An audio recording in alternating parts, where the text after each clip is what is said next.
At 70, most people slow down. Arthur Hayes, however, was just getting started. A quiet man with silver hair, kind eyes, and a back slightly bent from years of labor, Arthur had spent his life working as a machinist in a small town. He raised 3 children, loved one woman deeply until cancer took her and rarely complained. But deep inside, a dream lingered, a dream from his youth, to climb a mountain. When he was 18, he and his best friend Tom had promised to climb Mount Whitney together one day. But Tom went to war and never returned. Life moved on, and so did Arthur, carrying the weight of unfinished dreams quietly like a folded letter in his pocket. On his 70th birthday, Arthur stood in front of a mirror and whispered to his reflection, "It's now or never." His children thought he was joking. Neighbors chuckled politely.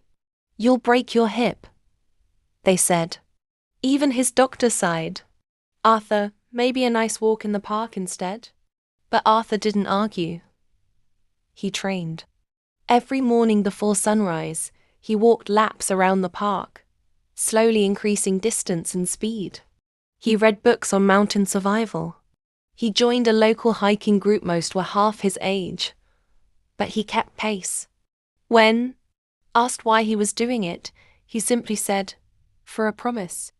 And for me, 6 months later, with a worn backpack and a photo of Tom in his breast pocket, Arthur stood at the base of Mount Whitney. The climb was brutal. Thin air clawed at his lungs and his knees screamed with every step. But every time he thought of quitting, he imagined Tom beside him, laughing, urging him on. He rested, but never retreated. On the 4th day, with weather turning fierce and clouds threatening, Arthur reached the summit. He didn't cheer. He just stood silently, tears tracing the lines on his weathered face. He took out Tom's photo and held it to the sky. "We made it," he whispered. The story made local news. A reporter asked him what he'd say to people who think they're too old to chase dreams. Arthur smiled. "Time doesn't take your dreams away, you do. And if you're still breathing, it's not too late."